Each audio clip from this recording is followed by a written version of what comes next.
Peace and welcome to the culture here on the Black Star Network. I'm your host, Farajii. Thank you so much for tuning in and being a part of the conversation.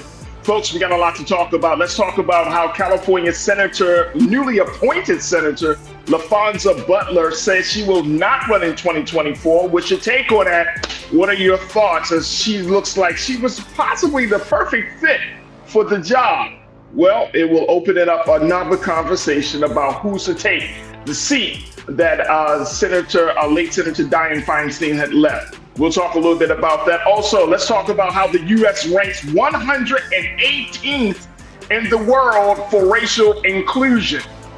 118th country. Wow.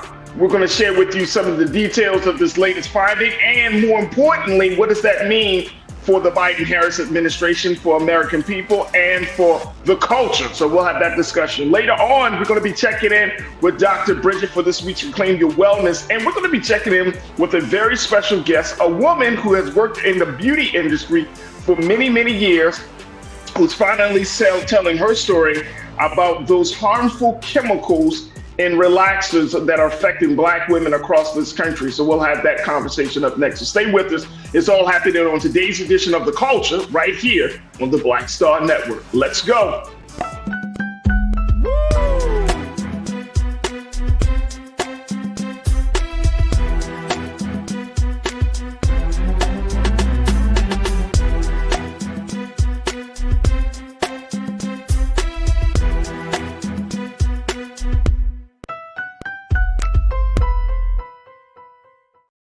All right, folks, welcome to the culture here on the Black Star Network. I'm your host, Farajii. Happy Monday, folks. Happy Monday. Good to see you. Hope you enjoyed your weekend. Yes, yes, yes. Oh, man, what a day, what a day, what a day. Folks, we got a lot to talk about. So I just want to jump right in as we're streaming live on various platforms. First, check us out on our home platform of blackstarnetwork.com. You can go to our website today, download the app for free, follow us on social media, and more importantly, give something to help us in this great movement that we are a part of, this digital space called Black Star Network. So your support means everything to us. So make sure you do your due diligence and do us some good by supporting us here on Black Star Network. Also, we're streaming on Amazon News, on your Roku, on your Fire TV.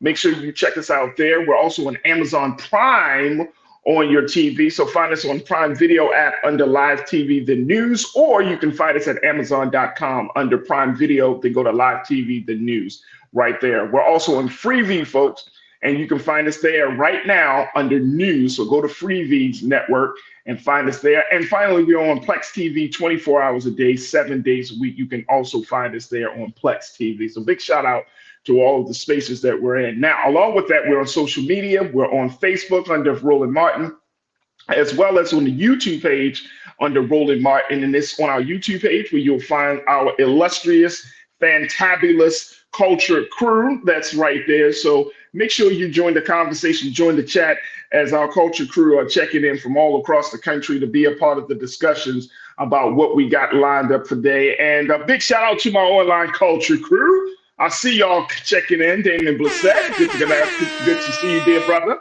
Hope you had a great weekend, Pastor, and hope you had a great service yesterday. Cindy D, thank you so much for checking in. My brother, Big Brother Willie Frazier, happy Monday to you too, Big Brother Willie. Monkey Confessions, thank you so much. There we go.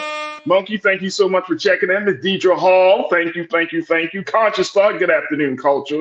He said, good afternoon, Culture Crew. Good afternoon, Conscious Thought. Thank you so much for checking in. My sister Anastasia, peace and love to you too, Anastasia. Thank you so much. I need some peace and love in my life. Don't you? I need some of that. Thank you, Anastasia. Pretty Brown Mimi 726. Thank you. Peace and love to you too, Pretty Brown Mimi, and happy Monday as well. Kathleen Davis. Kathleen, happy Monday. Thank you so much for joining us. Kara's House. Ooh, greetings from Kara's House. Kara's House, thank you so much. Thank you for checking in. And so many of you are checking in. Cordell McMillian, thank you so much, Brother Cordell, for checking in. We appreciate you being a part of the crew today. Folks, let's talk a little bit about this first conversation that I got lined up for you around the newly appointed Senator Laphonza Butler. Y'all know who Miss Butler, Senator Butler is. This is the woman that was just given the seat. She was actually she was sworn into office by Kamala Harris, Vice President Kamala Harris, for the seat for the interim period that was left by the late Senator Dianne Feinstein, who passed away. And as a result of that, it left a little space for someone to fill the seat until the election of 2024. Now, everybody's been talking about, oh, Senator Laphonza Butler, she's going to be the one here. It's a Black woman. She's the first openly gay Black woman who is sitting in the Senate seat.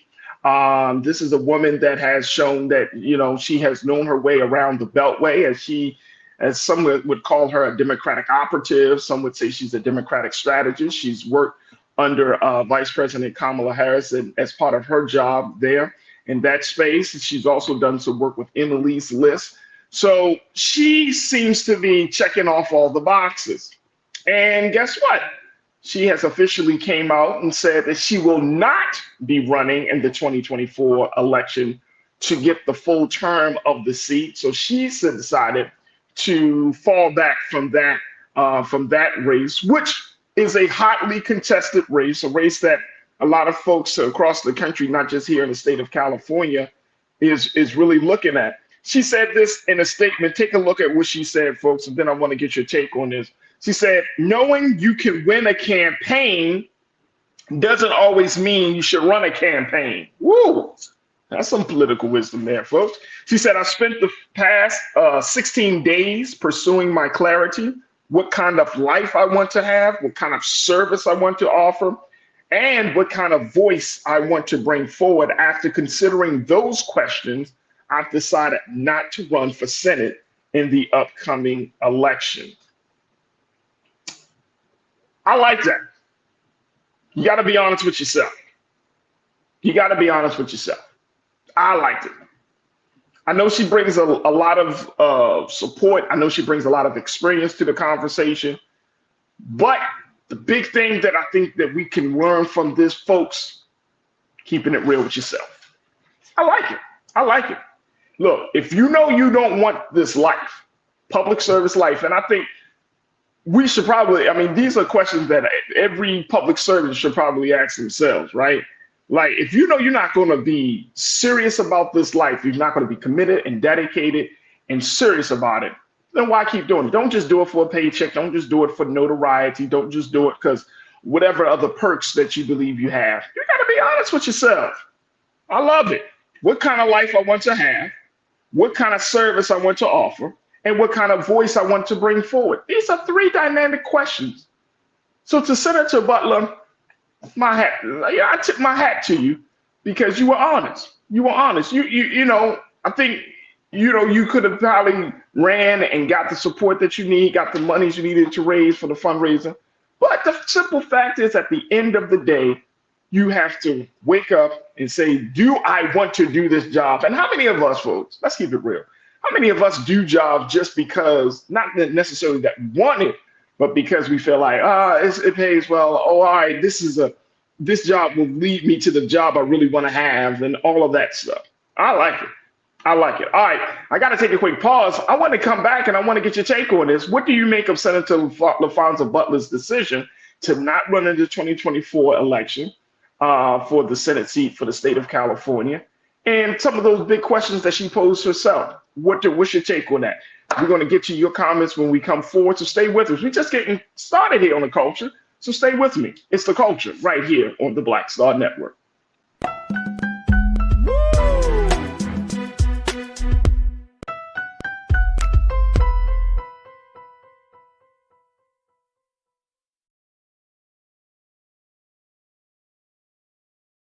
When you talk about blackness and what happens in black culture, we're about covering these things that matter to us, speaking to our issues and concerns. This is a genuine people-powered movement. There's a lot of stuff that we're not getting. You get it, and you spread the word. We wish to plead our own cause Too long have others spoken for us. We cannot tell our own story if we can't pay for it. This is about covering us. Invest in black-owned media. Your dollars matter. We don't have to keep asking them to cover our stuff. So please support us in what we do, folks. We want to hit 2,000 people, $50 this month, raise $100,000. We're behind 100,000, so we want to hit that. Y'all money makes this possible. Check some money orders. Go to P.O. Box 57196, Washington, D.C. 20037-0196. The Cash App is $RM Unfiltered. PayPal is R Martin Unfiltered. Venmo is RM Unfiltered. Zelle is Roland at RolandSMartin.com.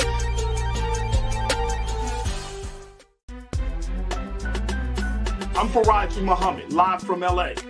And this is The Culture. The Culture is a two-way conversation. You and me. We talk about the stories, politics, the good, the bad, and the downright ugly. So join our community every day at 3 p.m. Eastern and let your voice be heard. Hey, we're all in this together. So let's talk about it and see what kind of trouble we can get into. It's The Culture, weekdays at 3, only on the Black Star Network.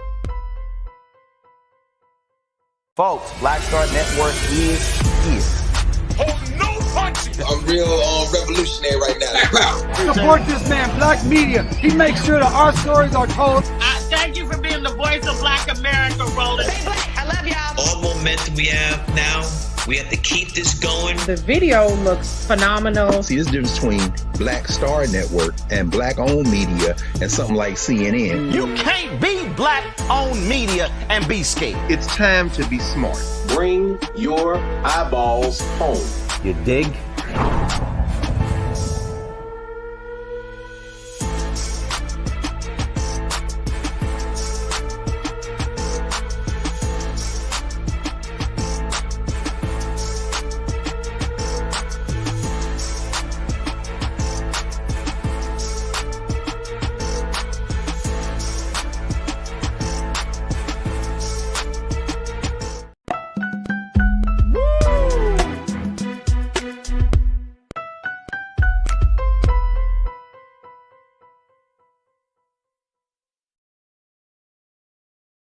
All right, folks, welcome back to The Culture here on the Black Star Network. I'm your host, Farajii Muhammad. All right, but the first conversation that we're kicking off today is about Senator Laphonza Butler, the newly appointed senator. She was just sworn in on October the 3rd, folks.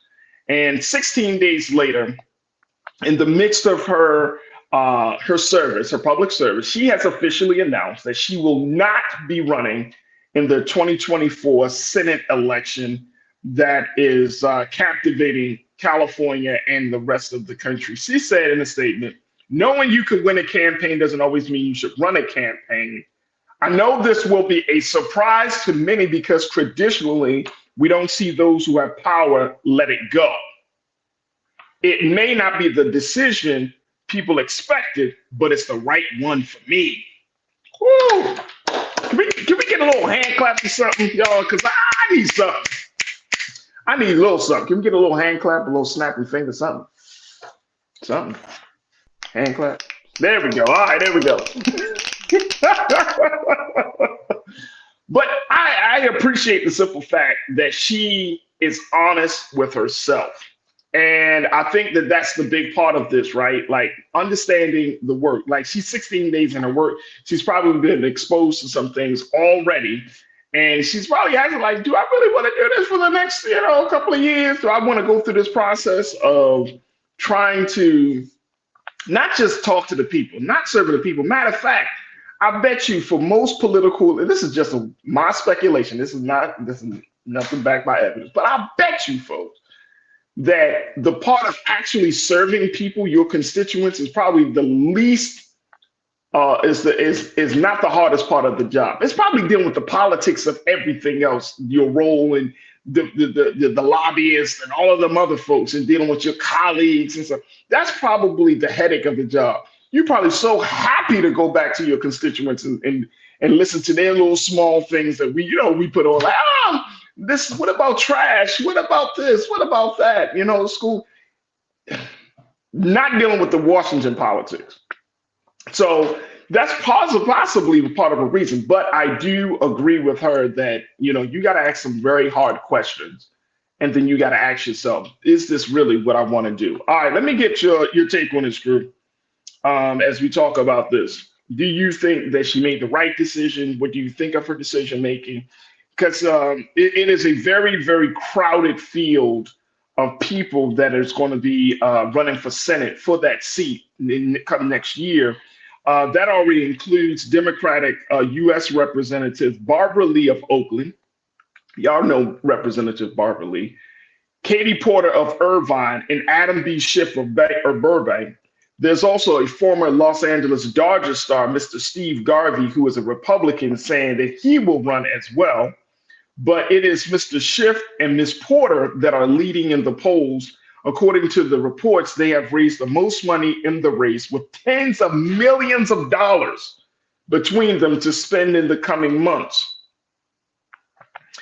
In California, the primary system is set up. The two candidates who receive the most votes in the March primary, regardless of political party, will compete in a November runoff.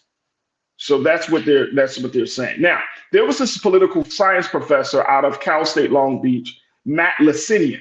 He said that if Senator Butler would have moved on in getting ready for the race, she would have faced an uphill battle. According to him, he said that he has researched appointed senators across the U.S. and found that appointees who later run for their seats almost always lose. He said, if you haven't won an election before, it's very hard.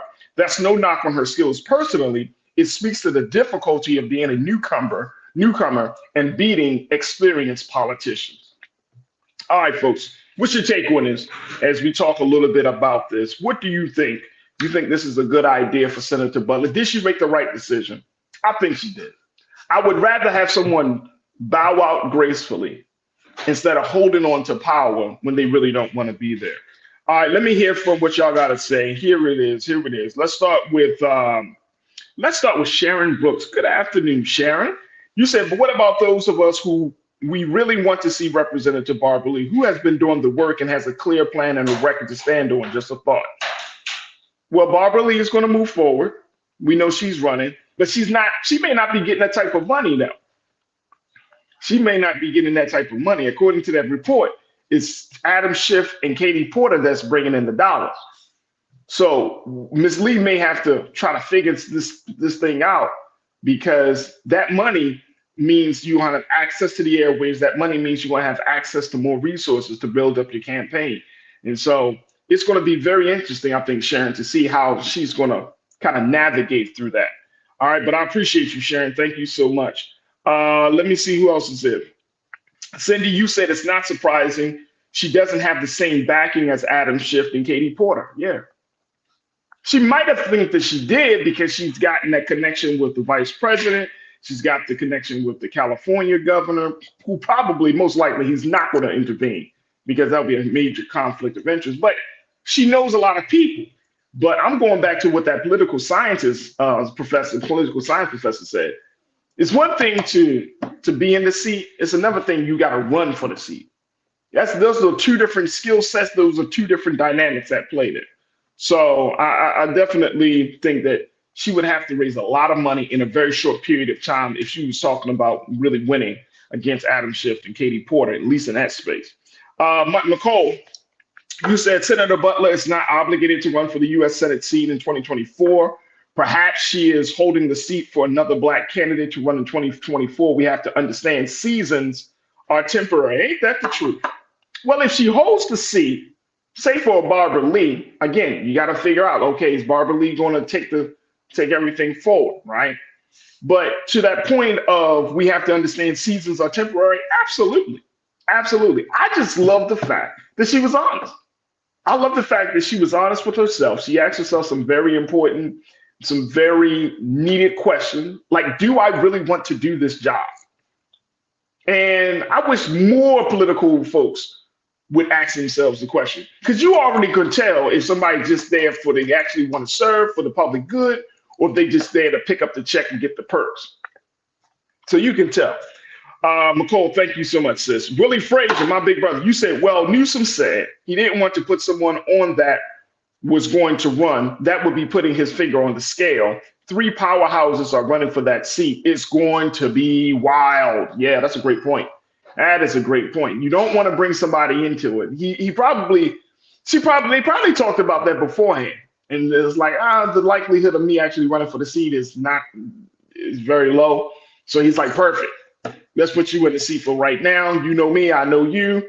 We can make this thing work and then get some stuff done. Now, the seat, she gets out of the seats. I'm speaking of Senator Laphonza Butler. She ends that period on January of 2025. So that could have been a conversation, Big Brother Willie, that they could have had before this whole situation kind of went down. This whole process went down. Kathleen, you said you could always send an email and ask her to consider the people, let her know that you have her back, not just the front. Now, that's true. Now, are you talking about, who are you speaking of? I want to know, Kathleen. Are you talking about Laphonza Butler? Are you talking about Barbara Lee? Who are you talking about? I want to make sure I have the correct clarity. Carolyn, thank you so much for checking in. You said, I'm happy she did this. Speaking of Laphonza Butler, Senator Butler, you said, I have great respect for all 3 candidates who have definitely paid their dues. Yep, absolutely, absolutely. Tiana, thank you for checking in. You said, I think she made the right decision. She would have to uproot her family and move back to California. Absolutely, yeah. Y'all remember she actually has to relocate and get sign the paperwork for her to run for the state because she's out of Washington, and so she would come to California and get all of that done. And so it's a whole process. But you're absolutely right. Absolutely right. I got to take another quick pause. When we come forward, let's continue to talk a little bit about this. Also, folks, on the agenda for this first half of the show, let's talk about how the U.S. is ranking 118th in the world for racial inclusion. How come nobody's putting this on the agenda, folks? I'm going to share with you the details of this latest study and get your take on that as well. So stay with us. The conversation continues on the other side, right here on The Culture on the Black Star Network.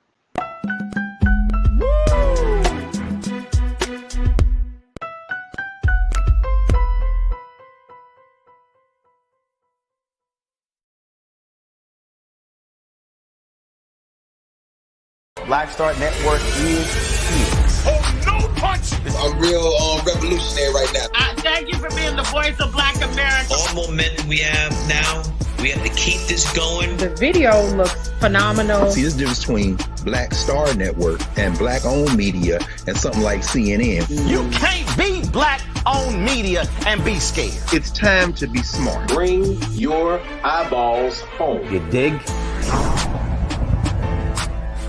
When you talk about blackness and what happens in black culture, we're about covering these things that matter to us, speaking to our issues and concerns. This is a genuine people-powered movement. There's a lot of stuff that we're not getting. You get it, and you spread the word. We wish to plead our own cause. Too long have others spoken for us. We cannot tell our own story if we can't pay for it. This is about covering us. Invest in black-owned media. Your dollars matter. We don't have to keep asking them to cover our stuff. So please support us in what we do, folks. We want to hit 2,000 people, $50 this month, raise $100,000. We're behind 100,000, so we want to hit that. Y'all money makes this possible. Checks and money orders go to P.O. Box 57196, Washington, D.C. 20037-0196. The Cash App is $RM Unfiltered. PayPal is R Martin Unfiltered. Venmo is RM Unfiltered. Zelle is Roland at RolandSMartin.com.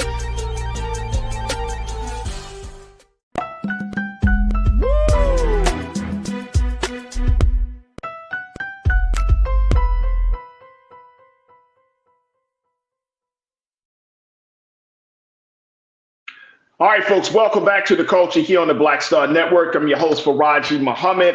We've just been chatting a little bit about Senator Laphonza Butler out of the state of California, the newly appointed senator who took the seat of the late Dianne Feinstein, Senator Dianne Feinstein.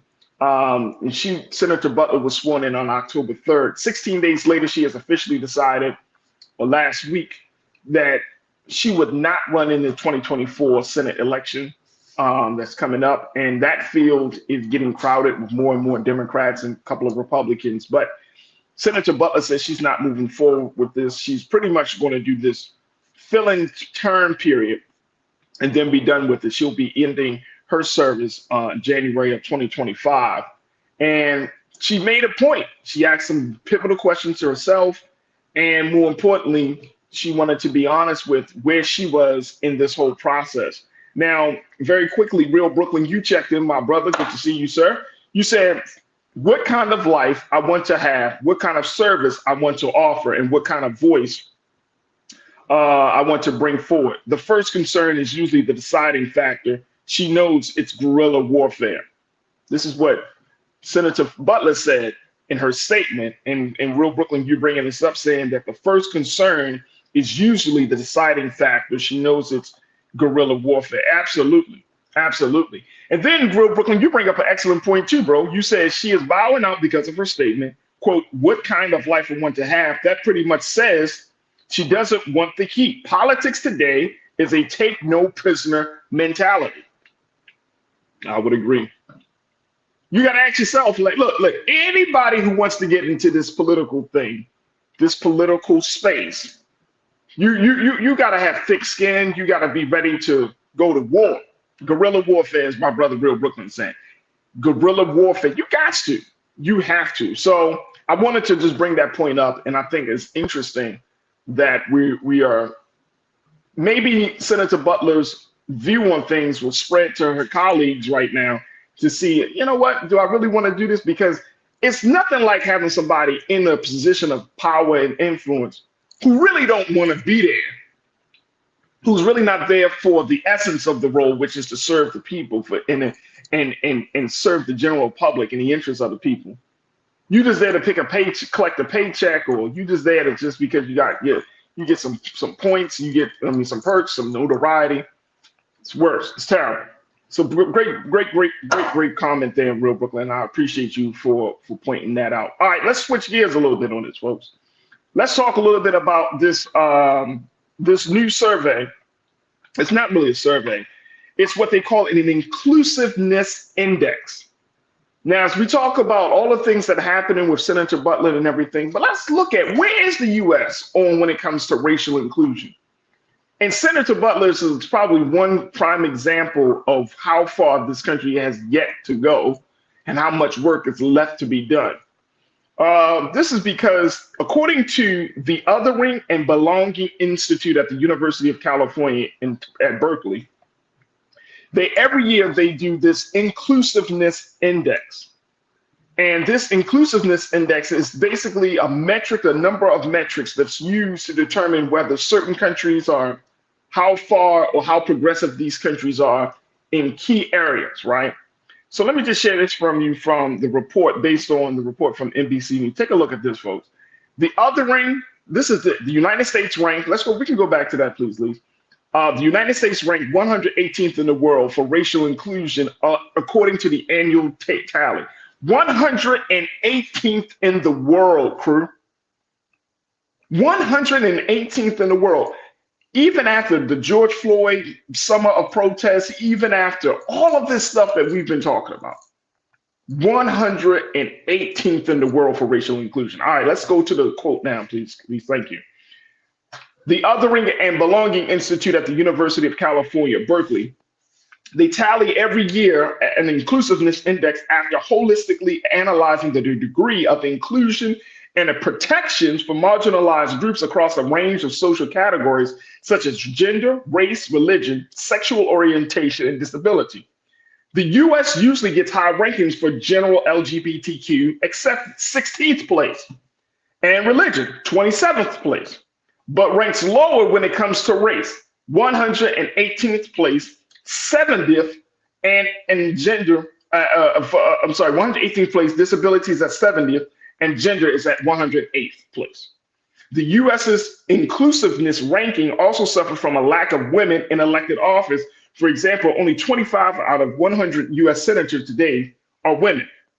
In addition, researchers also considered violent attacks against particular groups, income inequality, and how welcoming a country is to immigrants, where we have all scored low.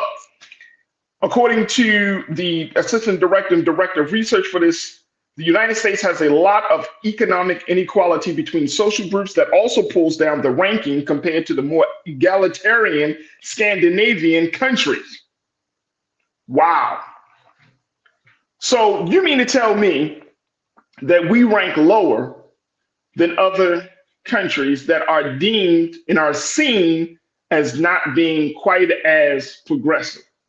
All right, here's the thing very quickly, then I want to get your take. This speaks volumes about where we are with our view of America.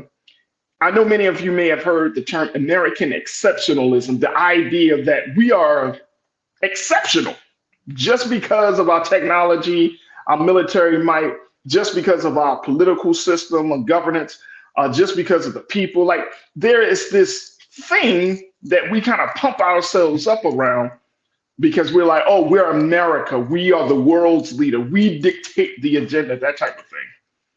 But do you know that there are countries, whether it's Scandinavian countries, Nordic countries like Finland, Sweden, Switzerland, these countries are way more progressive than America in key areas, from everything from healthcare to treatment of women and women's rights policies, even race. Y'all can take a look at the data. It will show you that there are many places in this country that are moving further ahead, far beyond where America is. So I'm not necessarily surprised, but to be 118th for racial inclusion when there are so many, there are incidents of racism every single day in this country.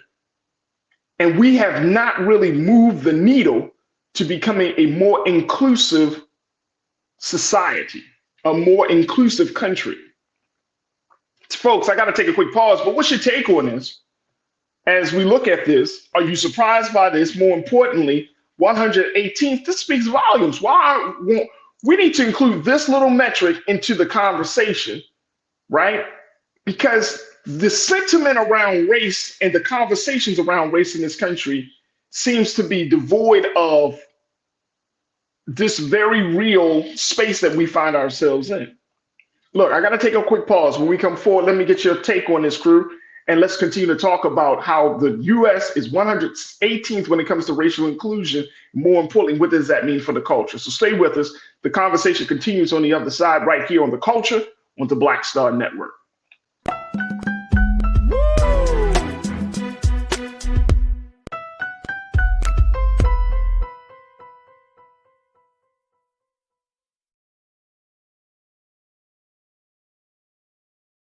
Hatred on the streets, a horrific scene, a white nationalist rally that descended into deadly violence.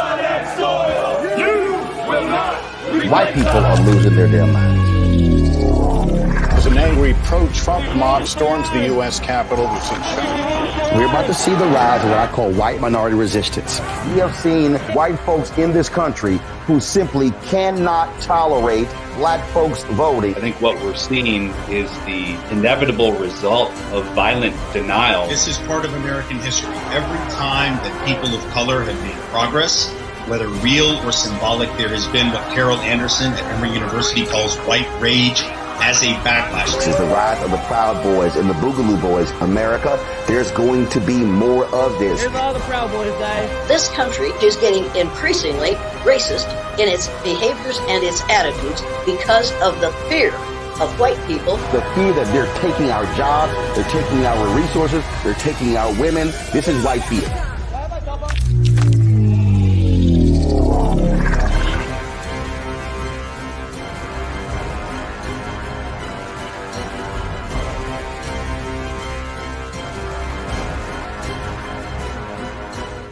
Black Star Network is here.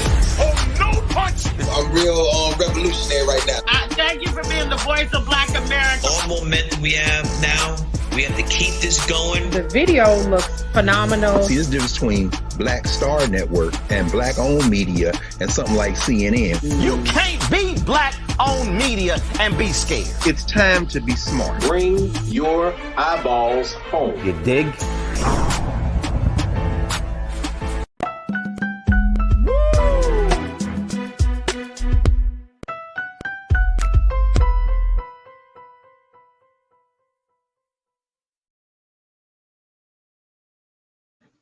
All right, folks, welcome back to The Culture. I'm your host, Farajii Muhammad. We're talking about this new, I would say a new report that has come out from the Othering and Belonging Institute at the University of California at Berkeley that shows that the United States continue to underperform on an annual list that ranks inclusivity as experienced by marginalized groups and countries across the globe. And guess what, folks? America ranks number 118th when it comes to racial inclusion in this country. It also ranks terrible when it comes to having women in leadership roles within our government. So that's a problem. So here you got two major issues at play here.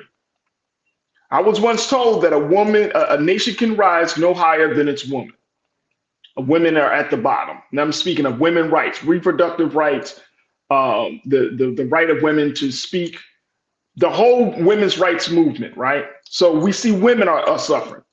Then you have this ongoing conversation about race in this country that we have truly yet to get to the core of, or truly yet to address. And I love how so many of you are checking in on this. And I think it was you, Tiana.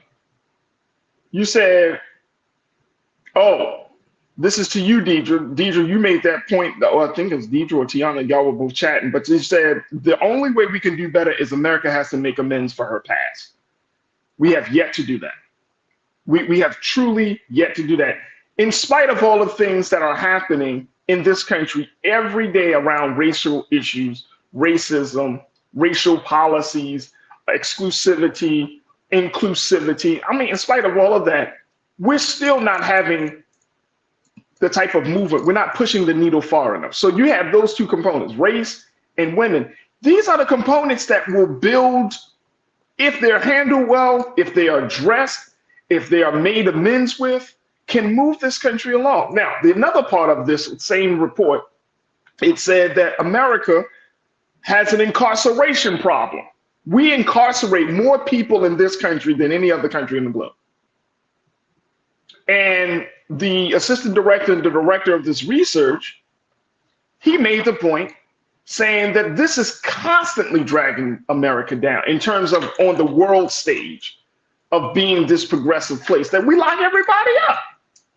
We love locking people up. We love the idea of quote unquote law enforcement to the detriment of the people that the law enforcement is supposed to serve and protect. So this country still got some very, very serious work to do. And I hope that none of us get into this space as if this is some, you know, we act like, oh, it doesn't bother us, it doesn't matter, you know, or things are getting better. And unfortunately, in some ways, it's not. Yes, we have made some great strides, and I don't want to be the messenger of bad news here. We have certainly made some strides, but the strides sometimes will be so incremental that our children's children won't be able to benefit from them. You know what I'm saying? It's like, it's so slow, it's so small, when all it takes is political will to put certain legislation together. All it takes is judicial will to say, you know what, we're going to stop locking up black men and black boys by the boatload, right? All it takes is a different will. And this is what I'm convinced about, and y'all can tell me if I'm wrong with this, folks. But sometimes I just think like America just don't want to do right. It's not like she can't do right. It's not like the leadership here in this country needs additional resources. It's like when stuff goes wrong in this country and there's an opportunity to do right, the leadership chooses, we're not going to do right. No, we're not going to do right by the people, instead of addressing it. And guess what? Guess who really suffers at the brunt of this, folks? It's not just black people. It's every single person in this country who suffer when the leadership of this country does not have the will to do right by the people. All right, let me do this. Let's do this. Cindy, you said Hillary Clinton could have broken the glass ceiling for women. Trump used sexism against her. He stalked her at the debate. Women took a step back there as well. Yep, that's true. Okay. Pastor Damon, you said 100 Farajii. They don't want to repent. Come on, Pastor. You know, but Pastor, you got to, you know, the process of repenting requires somebody to recognize the wrong. It's like atonement, right? You got to atone for your sins. But in order for you to atone for your sins, you got to even recognize, hey, you know what? I violated this group of people. I violated this person. And then not only just to recognize it, to be so in contrition about it, to be in a state of contrition, you be like, you know what? I think they deserve to be apologized to because they are humans themselves. They are my people as well. You see what I'm saying? You got to have a certain level of consciousness to even be in that space. It's like an individual, right? It takes a lot of guts and courage to admit that you're wrong, right? Some of us have a hard time to admit that we're wrong about things. And more importantly, it takes even more guts and encouragement to say, not only am I wrong, I apologize for the wrong that I've caused you, the violations that I've made against you. And then let's include this part, right, Pastor Damon? The fact that you can name what you did wrong to the other person so they can understand that you understand what the violation is. Y'all feel me on that? Y'all feel me? Like if you can say, hey, I'm sorry for doing A, B, and C, which I know caused you to feel this way and feel that way. Now the person is assured that you understand their pain. Empathy kicks in. Compassion kicks in. Understanding kicks in. Then the bridge can start to be built again between the two of the individual. Man, we're not in that place. We're not in that place. Pastor, you said sincerity. Absolutely. Sincerity. Real Brooklyn, you said inclusiveness index will always be low in a country that predominantly works on capitalism. Inequality is endemic to capitalism, point blank. There it is. Lana, you said, I didn't even know it was 118 countries in this world. That's sad for me and America's rank. Yeah, absolutely. Tiana, you said, I'm not surprised about the U.S. ranking 118th in racial inclusion. We are still fighting a civil war. Right. Cindy, you said America has never been on the forefront of racial inclusion and equity. Let's not kid ourselves. It's never been equal. But we can achieve and accomplish if we have drive and determination. And let me add to that, Cindy, because I think you're making an excellent point. If we have the will, if we really give a damn, if America really gives a damn, then it will improve. Guess what? Some of the leadership in this country don't give a damn. And guess what? We're going to continue to be ranking high. Yes, we could be high in technology. We could be high in military might. But none of that matters if the people don't feel heard. You are creating an environment where civil war could happen again. Because if a person feels like they are being wrong and then no one's there to speak to that wrong, then guess what's going to happen, folks? They're going to take that pain and that hurt and they're going to express it in a different, ugly, destructive way because they feel like that's the only way they can be seen. That's the only way they can be heard. That's the only way that this country will feel their presence. All right, very quickly, let me just share this with you, y'all. Because Lana, I see that, and I want to bring this up later on in this week. We want to have some different conversations about this. But Lana, you talked about, speaking of racial inclusion, this conversation about, the Nation of Islam and the Honorable Minister Louis Farrakhan has moved forward in filing a lawsuit against the Anti-Defamation League for its mischaracterization of the minister. And there is a growing sentiment, and this is what we're going to talk about later on. So crew, don't jump into the conversation just yet.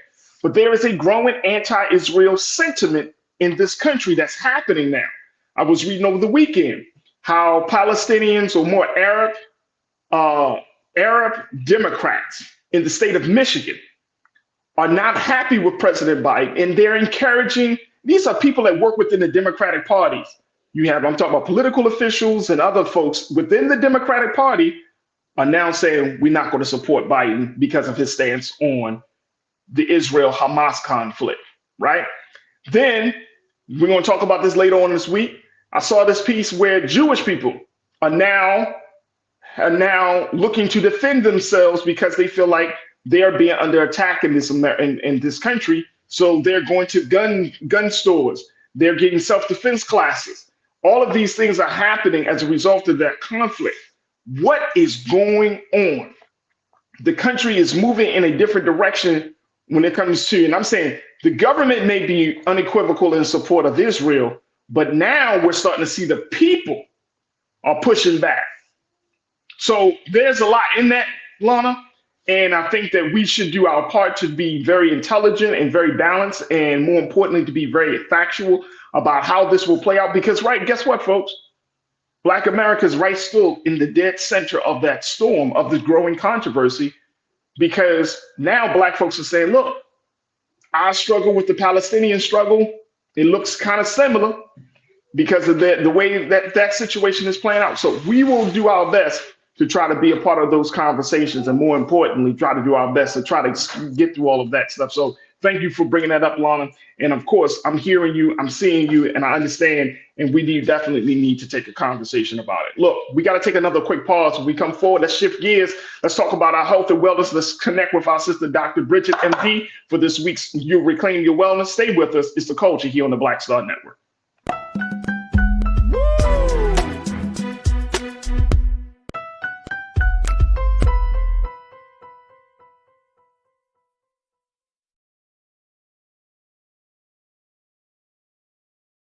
Pull up a chair, take your seat. The Black Tape with me, Dr. Greg Carr, here on the Black Star Network. Every week, we'll take a deeper dive into the world we're living in. Join the conversation only on the Black Star Network. Black Star Network is here. Oh, no punch! I'm real revolutionary right now. Thank you for being the voice of Black America. All momentum we have now, we have to keep this going. The video looks phenomenal. See, there's a difference between Black Star Network and Black-owned media and something like CNN. You can't be Black-owned media and be scared. It's time to be smart. Bring your eyeballs home. You dig?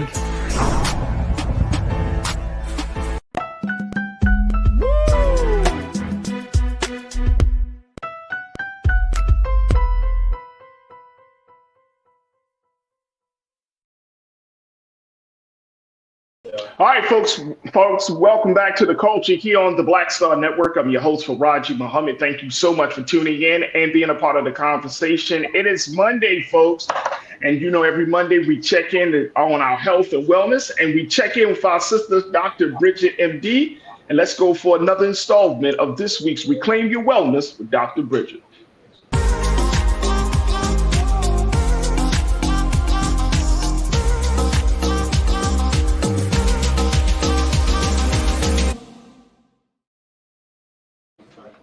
Dr. Bridget. Hi, how are you today, Farajii? I'm good, and how are you today? Good. I'm in Corpus Christi, Texas today.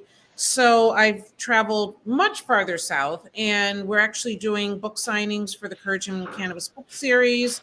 I'm at Joint Ventures behind me, which is a health and wellness center. And just really sharing that it's all about empowerment and taking care of your own health. That's awesome. That's awesome. Now, speaking of health and wellness, one of the big stories that we are going to be talking about is the story around harmful chemicals in Black hair products, but specifically that are targeted to Black women. I've been seeing a lot more. I remember a few weeks ago, you talked about this, right? You kind of went and kind of laid down the groundwork for this, but now it has like exploded into a different conversation when lawsuits have been filed. There's I know Representative Ayanna Pressley is looking to actually do some investigations into these companies. this is taking on a whole different life of its own. And I even saw over the weekend how one black woman and a number of black women have said as a result of their usage of these products, they're not even able to have children. Absolutely. Absolutely. Yeah, it's really exploded. So I think we first talked about this in early March. And as far as there's these hair relaxers and a number of companies that are part of a large class action lawsuit. The reason this is really being brought up again is for a couple reasons, but one being that just in the last month, there have been 4,000 new plaintiffs in this lawsuit. And so when you think about the number of particularly Black women that are being affected by this, that the real treatment is hysterectomy, and so will not have the ability to have children. And the fact that this has been going on and nothing's been done about it is really, really hitting home. And we need to talk about it. The second part of this is that I had an incredible conversation with an executive at a company that we won't name that really made me think about this even more deeply, because the fact of the matter is, if it's a localized cancer, survival rate's about 80, 95%, depending on how early it's caught. But if it spreads out from your uterus itself, we're talking about maybe a 17% survival rate. And the fact of the matter is, the only way you would actually know that you have this problem is that you have a little bit of a change in your menstrual cycle. I don't know. I can't tell you women I talk to that have said, oh yeah, I have heavy bleeding, but it's fine. Oh yeah, I bleed between my periods. It's fine. Oh, I went through menopause. I haven't bled in, a year, maybe two, but I'm bleeding again. It's no big deal. These are the women that we're talking about, and we really need to hit home not only about how it affects their health, but why are we being given these chemicals in the first place? And that's the big question that I have. And here's another big question, because I know you have a very special guest to help tie this all in. Did these companies know?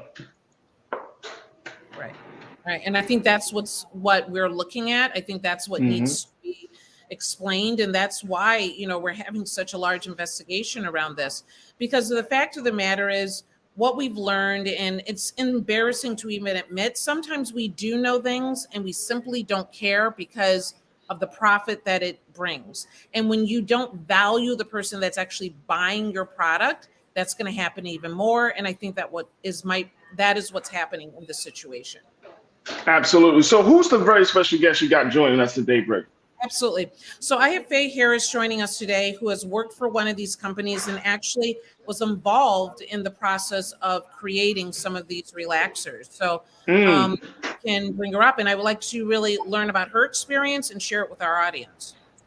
Absolutely. Ms. Faye Harris, welcome to The Culture here on the Black Star Network. How are you today, sis? Doing really well. Thank you again for having me. It's a great conversation. Absolutely.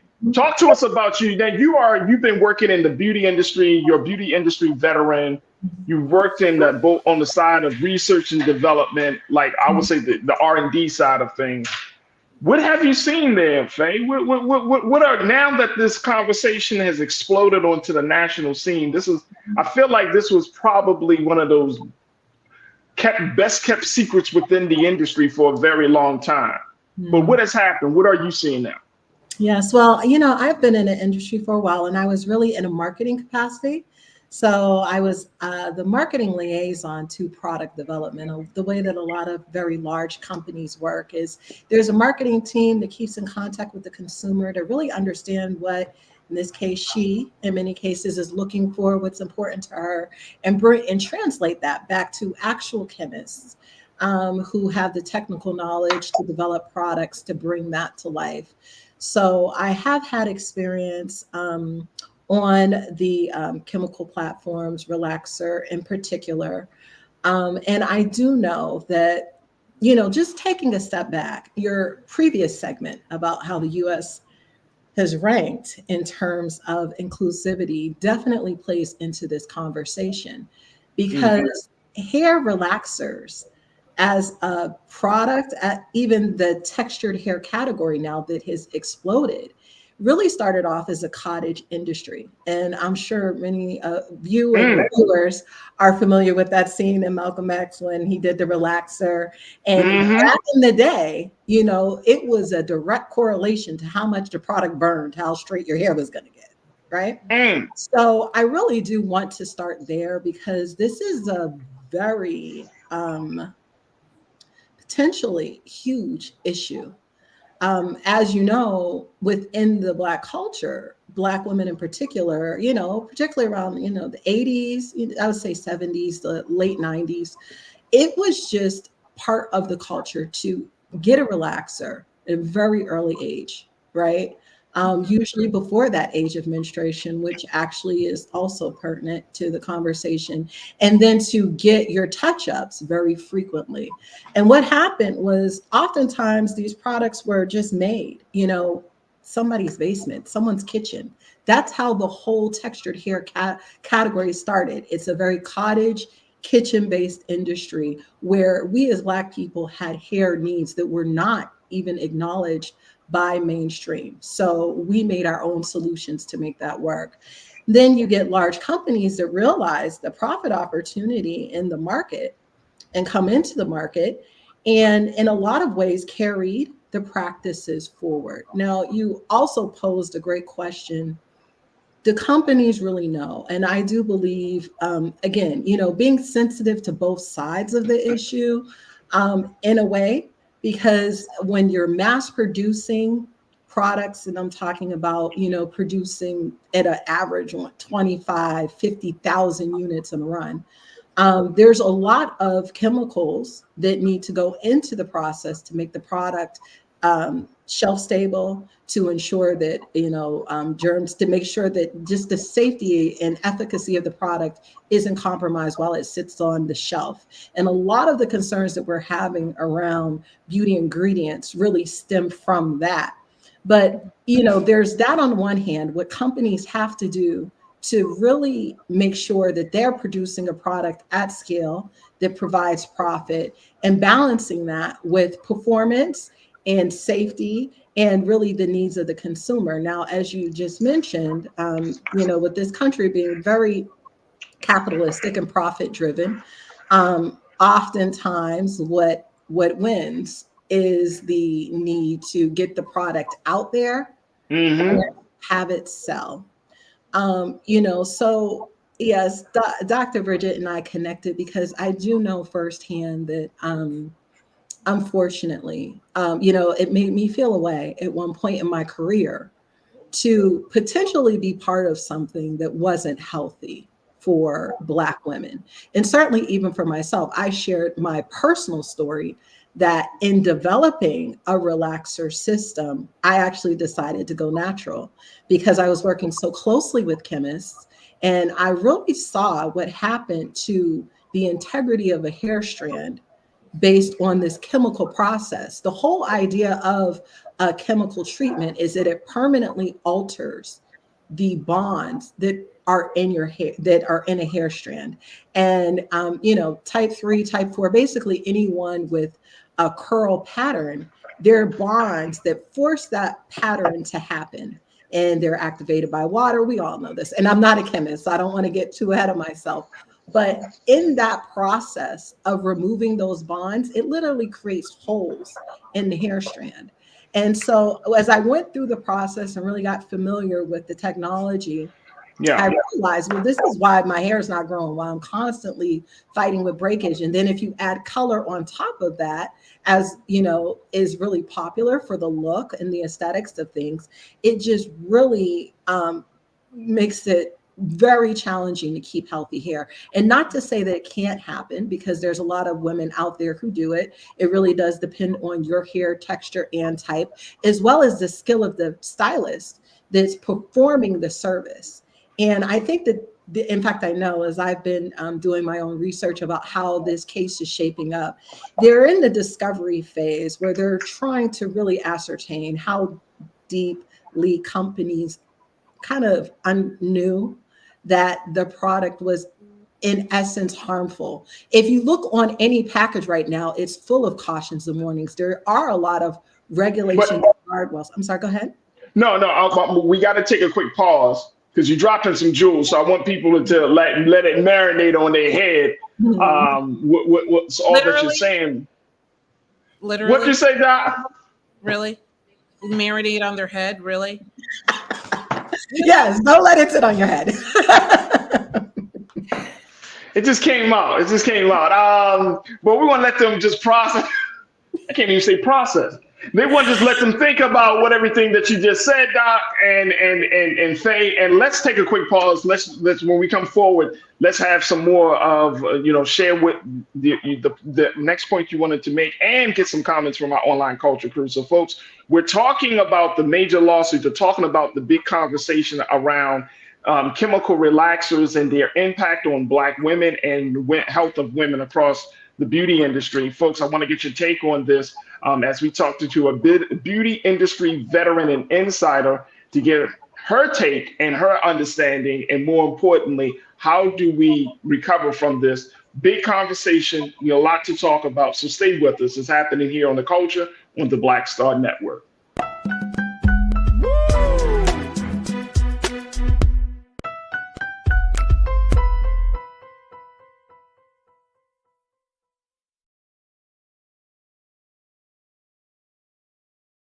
Black Star Network is here. Oh, no punch! I'm real revolutionary right now. Thank you for being the voice of Black America. All momentum we have now, we have to keep this going. The video looks phenomenal. See, this difference between Black Star Network and Black-owned media and something like CNN. You can't be Black-owned media and be scared. It's time to be smart. Bring your eyeballs home. You dig? When you talk about blackness and what happens in Black culture, we're about covering these things that matter to us, speaking to our issues and concerns. This is a genuine people-powered movement. There's a lot of stuff that we're not getting. You get it, and you spread the word. We wish to plead our own cause. Too long have others spoken for us. We cannot tell our own story if we can't pay for it. This is about covering us. Invest in Black-owned media. Your dollars matter. We don't have to keep asking them to cover our stuff. So please support us in what we do, folks. We want to hit 2,000 people, $50 this month, raise $100,000. We're behind 100,000, so we want to hit that. Y'all money makes this possible. Checks and money orders go to P.O. Box 57196, Washington, D.C. 20037-0196. The Cash App is $RM Unfiltered. PayPal is R Martin Unfiltered. Venmo is RM Unfiltered. Zelle is roland@rolandsmartin.com.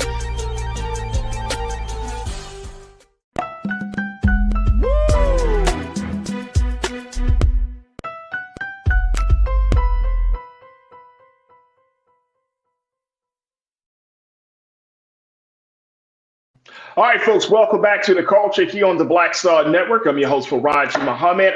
This is our Reclaim Your Wellness segment, where we always check in with our resident health expert, Dr. Bridget, MD. And today we're talking about those hair straighteners, hair relaxers. And Doc, our very special guest, Ms. Faye Harris, who is an beauty industry veteran.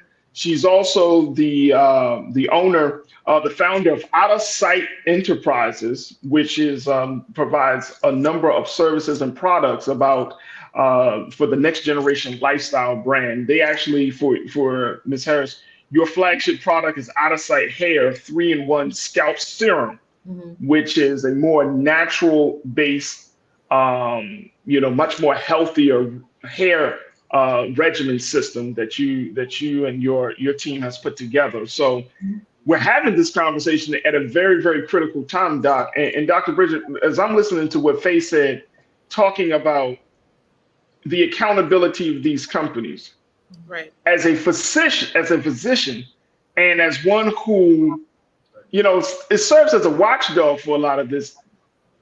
It seems like, and I'm not saying Faye is doing this. This is not about her personally. But I can imagine when your major company, whether you're talking about, I don't know, any of those major companies saying, oh, we didn't know. This came years later. At the time when we started this product line, this wasn't the case. They could kind of worm themselves out of this level of accountability. How do you, can you speak to that as a doctor and as one who works with Black women? So my concern is that, hair relaxers contain endocrine disruptors, right?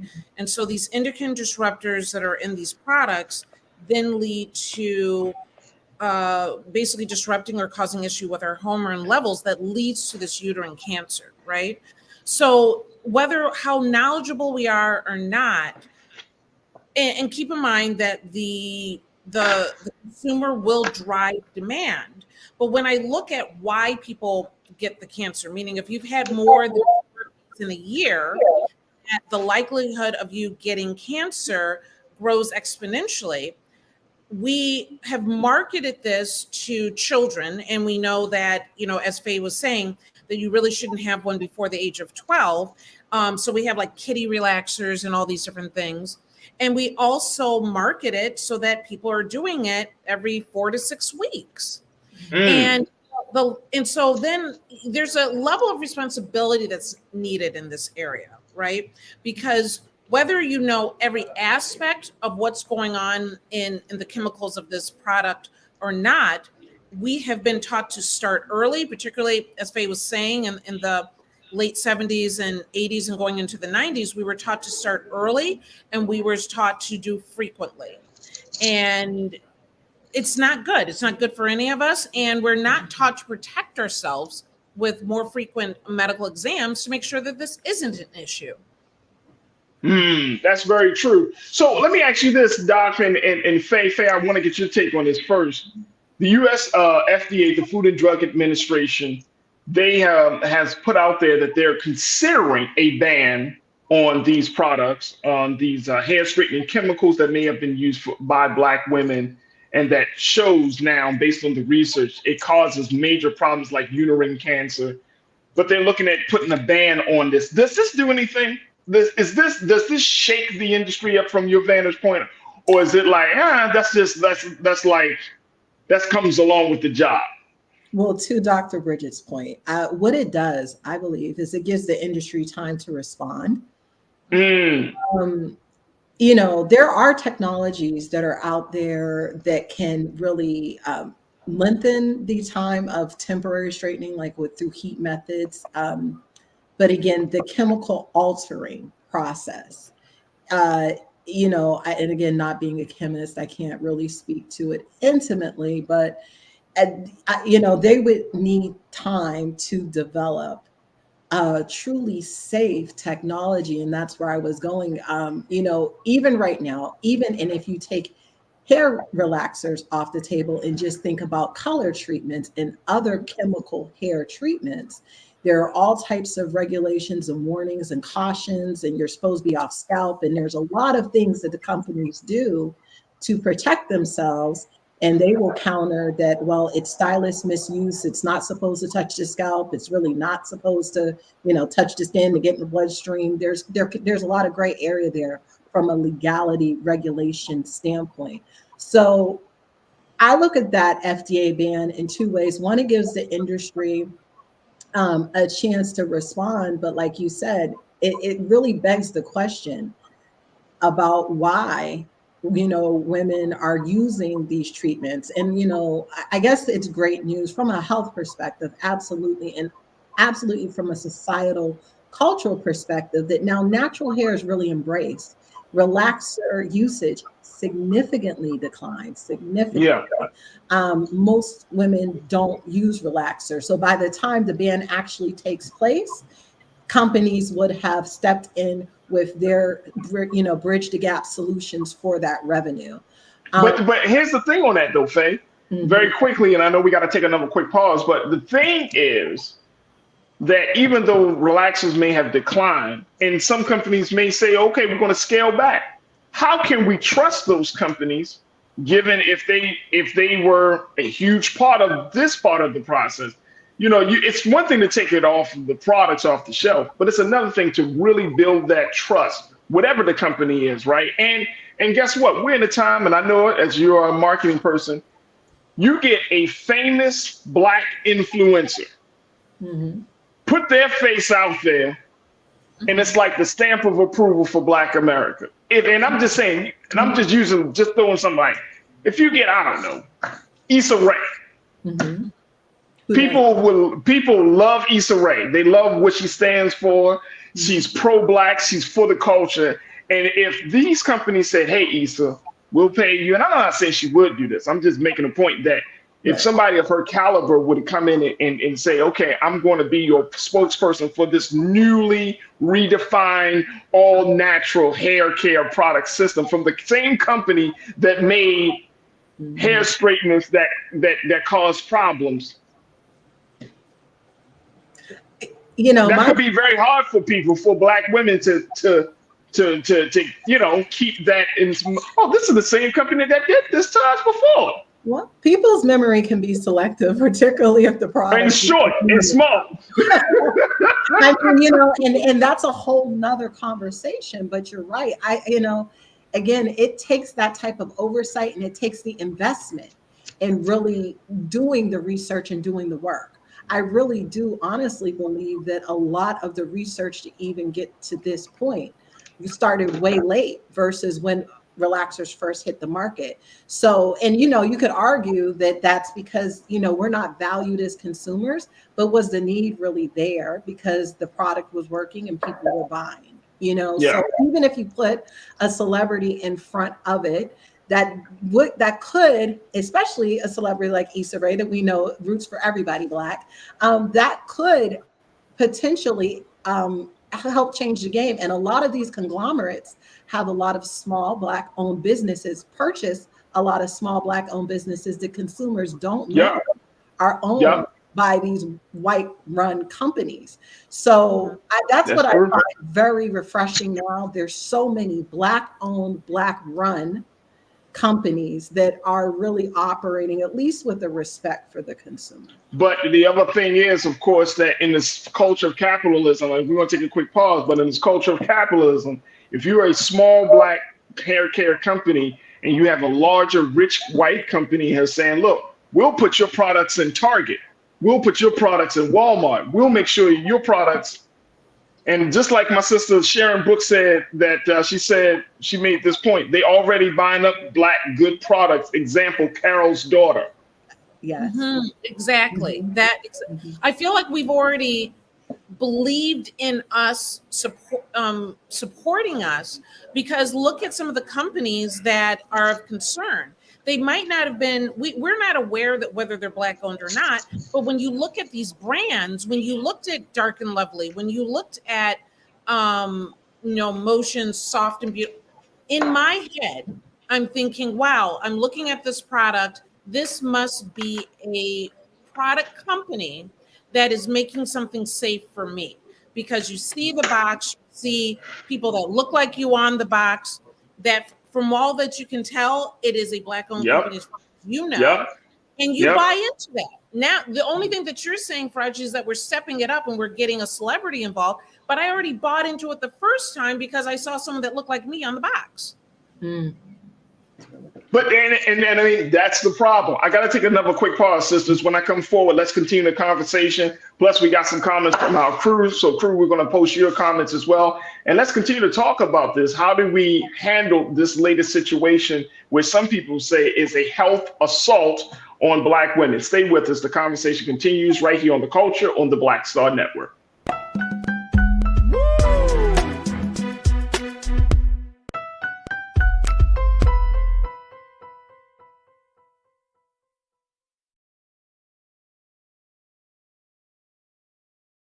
Folks, Black Star Network is here. Oh, no punches! I'm real revolutionary right now. Support this man, Black Media. He makes sure that our stories are told. Thank you for being the voice of Black America, Roland. All momentum we have now, We have to keep this going. The video looks phenomenal. See, this difference between Black Star Network and Black-owned media and something like CNN. You can't be Black-owned media and be scared. It's time to be smart. Bring your eyeballs home. You dig?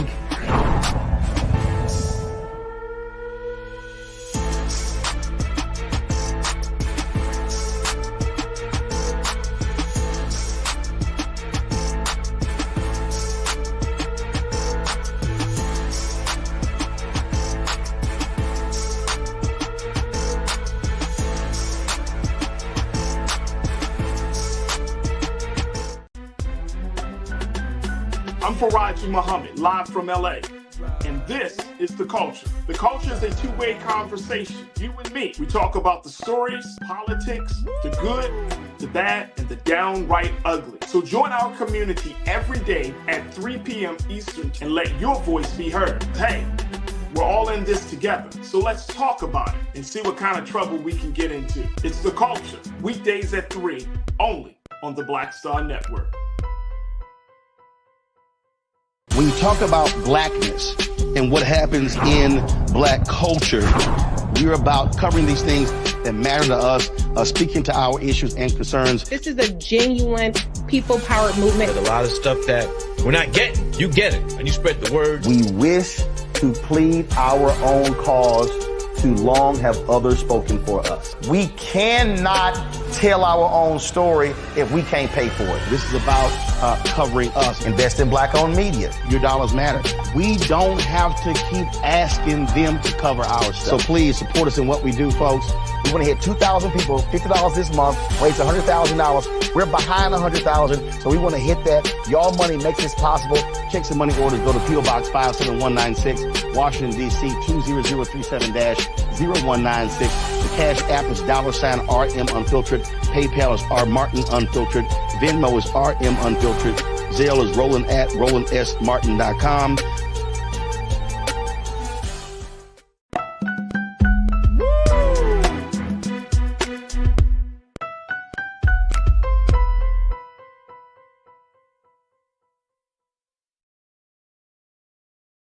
All right, folks, welcome back to The Culture here on the Black Star Network. I'm your host, Farajii Muhammad, joined by two dynamic and powerful Black women as we talk about this latest development and this whole situation around hair straighteners. I'm joined by my sister, Dr. Bridget, MD, as we are having our Reclaim Your Wellness segment now. And we're joined by our very special guest, Ms. B. Faye Harris, who is a beauty industry veteran.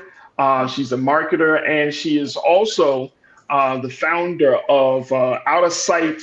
Let me make sure I get this right, Faye. I don't want to mess this up here. You're also the founder for Out of. Let me make sure, because there it is. Out of Sight Enterprises, as you're building a foundation for next generation lifestyle brands, and more importantly, making sure that you're connecting Black women and Black consumers to natural-based products and services. So you're doing your job there. Doc, let me just get this take on this, because this is a long stemming situation. Here's one of our crew members had brought this up, saying that, white women do the same thing. They perm their hair, they use relaxers or some other type of hair products. Do we see the same type of furor, the same type of urgency to change coming from white women? How does this affect white women in this regard? So keep in mind that when we say perm in the Black community, perm and relaxers are not the same, okay? And so, and I'm not saying that there are not other ethnic groups that use relaxers to some extent, but a perm that causes a curl and a relaxer that takes the curl out are not the same product, okay? And even other ethnic groups that do use relaxers typically are not using them as frequently as Black women do. So that's a big story. Yes, hair color, and there are other products that do cause issues, but none of them cause the same amount as a hair relaxer alone. And so keep in mind that when we're talking about just uterine cancer in itself, that it affects, without ever having a relaxer at all, it affects about 1.6% of 1.6% of women that have never had a relaxer. By the age of 70, they would end up getting uterine cancer. If you have frequent users of hair relaxers, you go from 1.6% to 4%.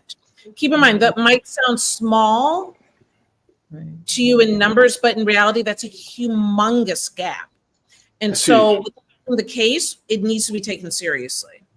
Absolutely, absolutely. Faye Cordell McMillian, one of our culture crew members, he said, I know there must be safe products that will help straighten your hair without putting bumps or burning your hair. Is that the case? Why both of y'all both looked up in the air like, ain't no safe product to do that. Well, because it depends. And so, Dr. Bridget, you're so spot on. What we're talking about is the permanent altering of your hair strand. So that's why for me, that's why I made the face, because yes, there are safe methods. Heat, can temporarily straighten your hair. Silk press, hot comb. We've seen that in our community since forever. That's a safe way, and even safe. I kind of screwed up my face because you could say what's safe. Again, breakage, integrity of the hair strand. But from absolutely an endocrine disrupting standpoint, I would say heat, direct or indirect, is your best bet to get that look. When you talk about chemically altering the hair strand, I think, that definitely opens up a whole different world. Wow. Carolyn, okay, go. Sorry, Doc. We look at keratin, and I was definitely told that keratin treatments are so much safer, but keratin treatments actually are chemically altering, and they have some of those same chemicals, right? So I think we need to have more transparency in this area so we understand what are our options, and because we all don't want the same thing. Okay. But if we are educated enough to know what our choices are, we can make a choice that's right for ourselves and our families. That's real. That's real. Carolyn Harrison, you checked in. Thank you so much, Carolyn. You said, how far back does the hair relaxer suit go? What happens if you don't remember the brand? I at this point, my understanding is if you have had any health conditions that are documented as far as excessive bleeding, uterine cancer, any issues at all, you should contact a class action lawsuit attorney. And so I was going to provide some names and numbers. To be honest, there's so many right now. You have to go with what you're most comfortable with. But if you put in class action suit hair relaxer, you will see a number of attorneys and offices that will pop up. When you do that, they will want to talk to you, and they will be able to give you the information needed, because the fact of the matter is it does take time for uterine cancer to develop. If you have used a relaxer, if you used it frequently, and you have health conditions, talk to your attorney, but also talk to your doctor. Make sure that you are taking care of yourself. Absolutely. Absolutely. So you get an attorney and a doctor. Is that that's your prescription for the day, Doc? Absolutely. I think that's light. You think that's light? Let's talk a little bit about, let me get another question here. In terms of alopecia, everybody's been talking about alopecia, of course, because of Jada Pinkett Smith. She even, I heard somebody say, oh, she even said Tupac had alopecia. I don't know. But one of the questions that was posed from our crew, You Don't Like My Music, he asked, why does alopecia disproportionately affect Black women? I'll bet it's connected to hair products. Doc, have you heard anything about that, Faye? Is there any connection to alopecia to these hair products? Well, the fact of the matter is people develop alopecia for a number of different reasons, and there are different types of alopecia. So first of all, it's a very vast disorder on a wide spectrum. So that's number one. Damage to the scalp and the hair follicles is a big component of this, but people develop it for other more genetic issues, stress, and other medical issues going on within your body that ends up presenting itself on your scalp. So hair products may not be a factor in that condition. That's true. Yeah, there are other reasons why people develop alopecia, without a doubt. Absolutely. Faye, what's your take on now we may be looking at a whole new line of hair and skin conditions, right? As a result of the formaldehyde in these products and some of the other harmful chemicals, right? And certainly the hairstyles themselves, and that was going to be my comment with alopecia. One of the types is traction alopecia, which can happen from two-type braiding, and generally that's used with different braiding methods that include sew-ins and stuff like that. But to your point about will we see a new breed of hair issues, I actually think, aside from relaxer use, which again, isn't as prevalent today. You look at what's prevalent today with a lot of the hair enhancements that women are using, a lot of the styles that really focus on the hairline, which is extremely delicate, and all the gels and things that may be clogging follicles, and covering your hair and not allowing your scalp to breathe, like we like to say, that in and of itself can lead to conditions. So again, I believe, it needs to go back to why do we feel that we need to take permanent or extreme measures to permanently alter our look in ourselves. All right, hold on. Let me stop you there, Faye. Hold on, my sister. Hold on. Sorry. That's a big question. You can't just run. You can't gloss over that. I know. I'm sorry. That's a huge question. That's a whole nother hour of conversation. Look, I got to take a quick pause, but no, I think that's a great question for us to even ask, because I think that now, given where we are in this country, given the simple fact that we are becoming, I think Black America is much more conscious than a lot of people would give us credit for, right? And a lot of us would give ourselves credit for. We are much more conscious. Even though we may not always agree on certain things, it doesn't mean that our consciousness doesn't exist. So I think that we're in a very, very new and different place, because so many of us are like pushing back on old traditions. And I think, to your point, standards of beauty.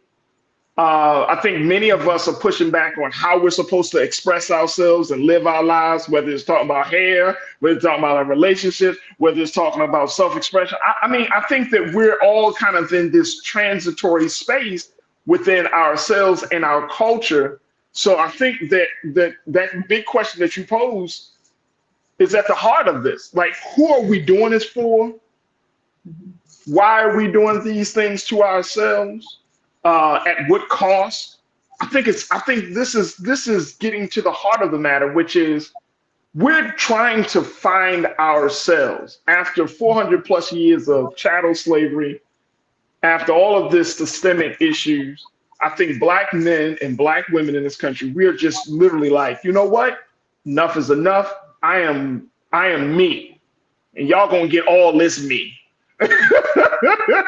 Like, y'all gonna get all of this me. So we're gonna have that conversation on the other side with some final remarks. Folks, stay with us. You're tuned into The Culture here on the Black Star Network.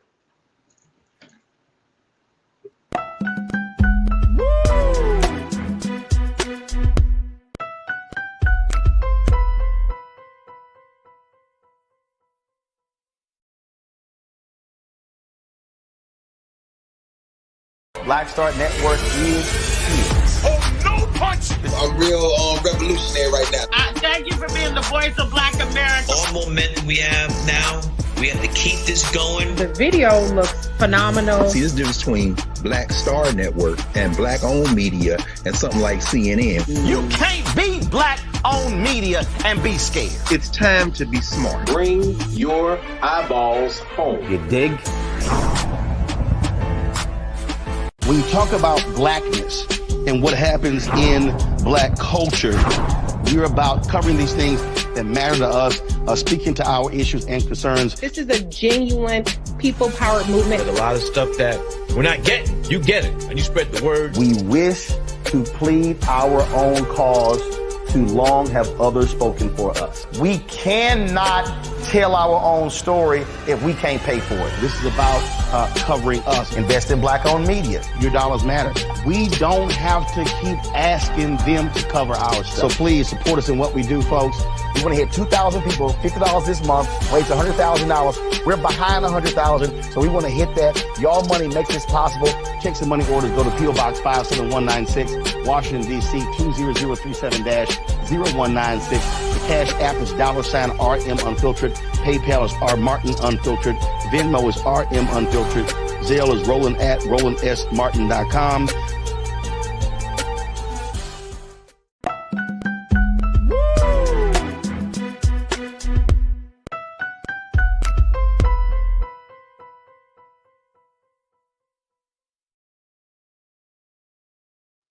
All right, folks, welcome back to the show. We have been checking in with our sister and Dr. Bridget, MD, for this week's Reclaiming Your Wellness. And she brought a dope guest with her today, Miss Faye Harris, to talk about these hair care products and the impact that they are making on not Black women, but our culture in general. Faye, you brought up an excellent question, which is a major question as to why we are spending so much money. When you're talking about the amount of money, and I've no doubt you've heard this as well, that the spending power, they always put that, your power, your consumer power for Black folks is well over $1 trillion, but that we spend a lot of that money on things like hair care and beauty products. And I'm speaking of for Black men, for Black women specifically. And the question that you're posing of why do we spend so much money, spend so much time, put in so much effort?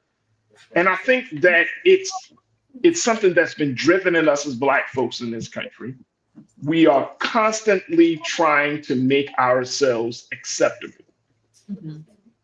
No, 100%. And I will tell you, well, as you were talking, my thought was it's to become more digestible, more right? And so that we were able to move into the places that we can be seen, maybe respected, and not seen, and that we're giving them the okay that we have done some level of assimilation.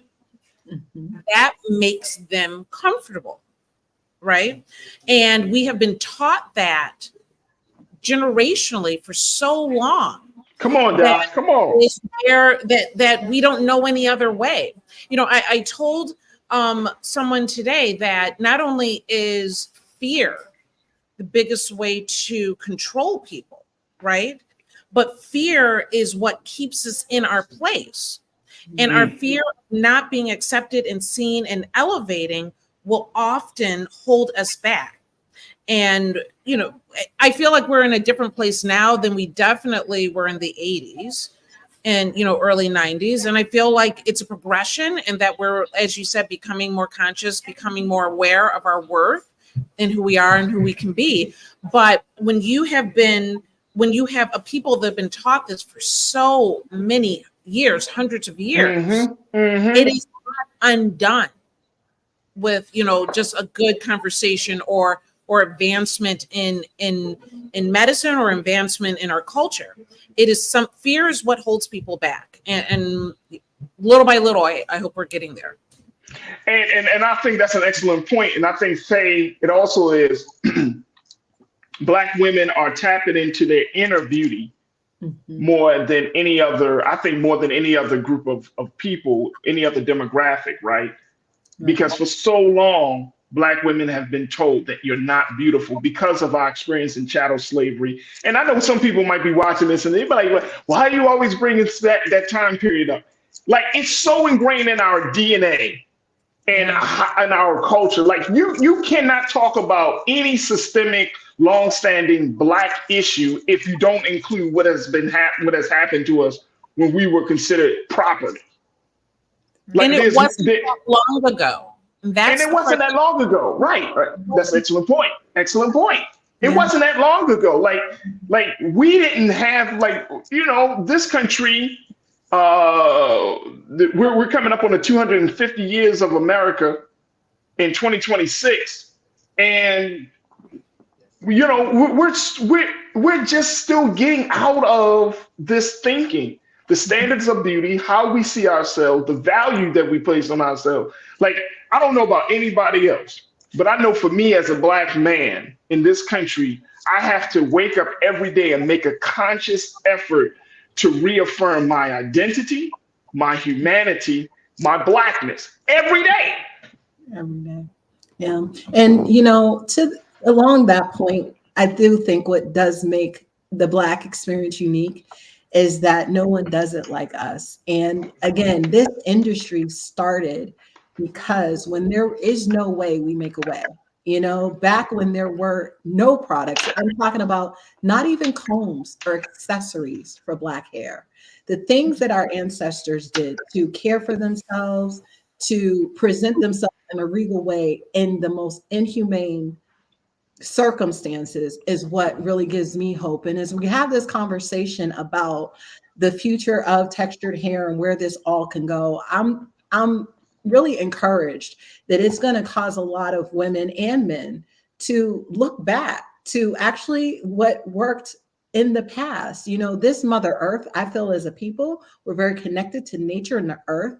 We have kitchen ingredients, we have natural herbs, we have things that we can do that meet all of our beauty needs that actually do work. The issue is convenience. The issue is our lifestyle, and who wants to spend time researching that and putting it together. So that's why we go to buy a bottle off the shelf. And then that's why companies go and put these things in it so that it can be shelf stable. I mean, there's a lot on both sides. And that's why I do want to really be sensitive to that. Not just because I grew up in corporate, but because at the end of the day, business is there to meet a demand.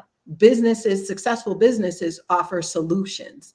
And if you can offer the best solution, people will buy. And oftentimes as consumers, we buy because it works and we don't necessarily do the due diligence. So as I talked to Dr. Bridget, and we were talking about her whole line of business and everything she does, I love the holistic approach. We have to really think about what we're putting in our minds, on our body, in terms of everything, and just make sure and do our due diligence that it's as clean as possible. And then if you can't find it, create it, because that's how we've always advanced in this country. We make a way where there is no way. And if you're talking about creating it, what you've done, Faye, as far as providing a healthy hair solution for protective hair styles. And so, and I just want to bring it full circle that after your time in realizing, hey, maybe this relaxer, me being in this space and what you learned had a great effect on you, you then decided to create a product that helped keep the scalp and hair healthy when you're wearing a protective style. And that's the Out of Sight hair that product that you created. Absolutely. My 3-in-1 scalp serum, which, I'm not just a creator of, I'm also a consumer. I created it really in my kitchen with ingredients that I sourced to really meet that need. It soothes, moisturizes, and purifies. And when you wear protective styles, because of scalp tension, you need the menthol to really help soothe. And as we talked about, Dr. Bridget, bring down inflammation. You need to keep your scalp environment clean of impurities. So there's great things like rosemary, peppermint oil, biotin, castor oil, all of the things that are time-tested ingredients that we know works. And I didn't need a study because, these are things that, my mom and my grandmom used when there wasn't a whole aisle at CVS. So that's the whole premise of Out of Sight Enterprises, to create rituals and regimens that really support what we do when no one's looking, to present our best self to the world. Let me ask you this, Faye, because this is fantastic. First, do you have the website, or do you have a space that people can go and check out the products that you are offering for Out of Sight?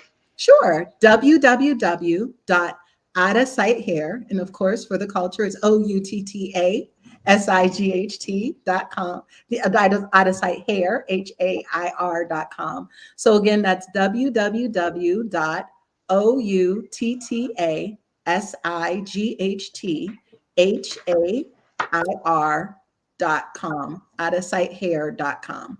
And I'm gonna have the team pull up the website so folks can get a visual, get their eyes on this site, because I feel like this is a much larger conversation. It's an ongoing conversation, and it's an important cultural conversation. I know that the crew definitely appreciated at having you on. There you are, folks. Out of Sight, right there. Instant scalp cooling and care for protective styles. This is the brand under our sister right here, B. Faye Harris, who is a beauty industry veteran and insider. She said enough is enough. She finally got to that place and was like, look, this corporate money is all well and good, but I got my integrity that I got to really stand for at the end of the day. And I think there are a number of Black women and Black men in these industries that, you know, maybe it's a quiet, small revolution that has to take place, Faye, where we start walking away and say, you know what, we can't keep doing this anymore. Because our culture depends on this stuff as much as, and like I said, I'll get back to what Dr. Bridget was saying and more, and just looking at what the crew is talking about. We have so much at stake. And I think for a lot of people, we're just tired of our expression, our business, our culture being capitalized, and then it's sold back to us in a much more harmful and destructive way. And that's how this whole thing feels, at least for me, especially now that I have locks, that if I'm putting products, if I'm first buying products, some of these products are so damn expensive, and then you find out some of these products are harmful and expensive. Now you just bending me over with no Vaseline. You know what I'm saying? It's like you just you just really taking me for a joke. And then you place this cultural imprint on the products to make it seem like, hey, if you want to be black, right, use this product. All of that. Honest to God. And it's insulting, and it's harmful. And it does not push our culture in a good, positive space. So I want to kind of get, you know, Doc, what would you say to any one of the sisters that are listening, to any woman that's listening, to any Black man that's listening today and saying, you know what do you want them to take from this conversation? Well, I definitely do believe that there is a quiet movement. I can't tell you how many educated corporate men and women that I speak to that have walked away for all sorts of different reasons. They're creating their own businesses. You know, I like to think that we're creating our new Black Wall Street. And I encourage you, take the education, but do something good with it and do something good for us. And be mindful that you are beautiful, that we do things differently and we do it better. Be mindful of who you are, and then do the things that are good for you and your health. Plant medicine is coming back. Natural medicines are coming back. Let's do what's right for ourselves. Absolutely. Faye, what's your final remarks? What should we take away from this part of the discussion? All those sentiments, as well as look for those solutions, because as you talked about, they are out there. The revolution is happening now, and it's not necessarily at a shelf near you, but there's a lot of small Black-owned businesses that are doing the work and providing those goods, and support them. And it may take a Google search, it may take you going that extra step, but it's good for you and good for the culture. So. Let me ask you this question. I know this is big, and I know we have to add at the end. For you, Faye, how did you reconcile being a part of the industry, working for certain companies, knowing, and then you finding out these things were happening? How did you get to this place within yourself to say, you know what, I'm going to do my part now to be on the other side of history. I'm going to do my part to do right, or to advocate for what's right. How did you get to that place? Just out of curiosity.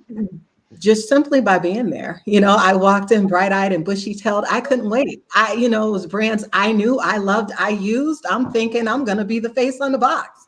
And then you get to peek behind the curtain and see how the sausage is made. And you're like, wait a minute. And can I really be part of that? And that's it. You do. I came to a point where I had to realize that, I really wanted, I had enough knowledge now to do it on my terms. And I think that's a whole nother conversation, but you have to play the game first, in a sense, to understand the rules. So then you can rewrite them or create your own game. Sometimes people just get into it without knowing anything, but oftentimes that's what happens. You get into it really with the best intentions, right? But with ignorance. And then you learn where the potential opportunities are, where the challenges are, and what's not being done right, so you can go off and do it yourself. And I had to wait until I had the confidence and the right life space to do that. And I'm just happy I arrived. Oh yeah, we're happy because sometimes, as you know, and Doc know, and I know, sometimes some folks never get to that place.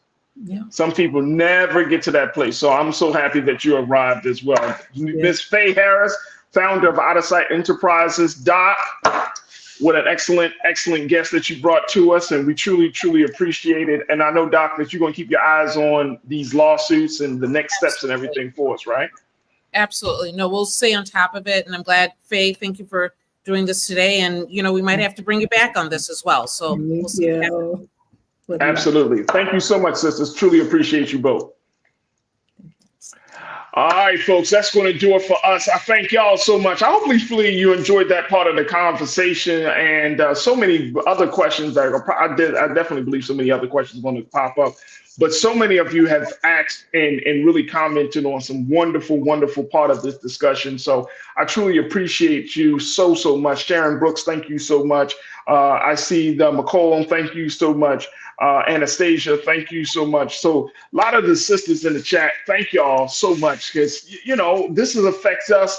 This affects you first, but then it spills over to men and to our larger culture. So there's got to be some change in this whole process. But the one big thing that I'm very, very excited about, the simple fact that so many of you as Black women and as Black folks, we are tired of being sick and tired, and we're taking some things in our own hands. So this is a great place. As much as this is can be seen as a very just a problem, this is also an opportunity for us to look at some new ways that we can express ourselves, some new ways for us to have business, some new ways to redefine what the standard of beauty is in this country. So I thank each and every one of you for joining us for the conversation. All right, folks, that's going to do it for us. Our time has been very well spent today. I want to thank Dr. Bridget. I want to thank Ms. Faye Harris. Make sure y'all check her out at Out of Sight Enterprises online and see what type of support you can offer to her as she continues to create a space and a place for natural-based Black-owned businesses and products. So make sure y'all check that out. Stay tuned. Up next at 6 p.m. is Rolling Martin Unfiltered. Make sure y'all go to our website today at blackstarnetwork.com. Download the app for free. Follow us on social media. And, of course, give something. And I want to say a special shout out to Miss Janet Williams, who is another donor for the Bring the Funk fan club at a level 1 rate. So Janet, thank you so much for giving something to help us here on the Black Star Network, empowering this movement. We truly, truly appreciate you. All right, folks, that's going to do it for me. Oh, big question, big thing is, if you missed any of last week's Black Men's Summit, we had 5 days, 5 dope conversations. If you missed any of that, you can go to our website today at blackstarnetwork.com. It is officially now streaming on our website at blackstarnetwork.com. So you can go back and check out the Culture's Black Men's Summit, where we're redefining and celebrating Black manhood for all of those conversations, everything about Black men in faith, Black men in politics, Black men in mass media, Black men in education, and Black men in the family and community. You can check it out again on our website at blackstarnetwork.com. 5 days of conversations, 5 fantastic days of insights and thoughts on the discussion about the state of Black men in various spaces. And most importantly, you got a platform to do it. So, man, oh man, could not thank each and every one of you enough for your support for us here on The Culture for that Black Men Summit that we had last week. All right, folks, that's going to do it for me. Stay tuned. Up next, Rolling Martin Unfiltered. As always, never be afraid to challenge what's wrong. Stand for what's right while being yourself in the process. God willing, we will be back for another exciting edition of The Culture tomorrow. And for the rest of the week, I got some dynamic guests. We're going to have some more dope conversations, and it's still a lot to cover. So make sure y'all tune in this week. But more importantly, stay tuned. Up next is Rolling Martin Unfiltered, 6 p.m. Eastern Standard Time. Thank you so much for tuning in to The Culture right here, only here, exclusively here on the Black Star Network. Talk to you soon. Peace.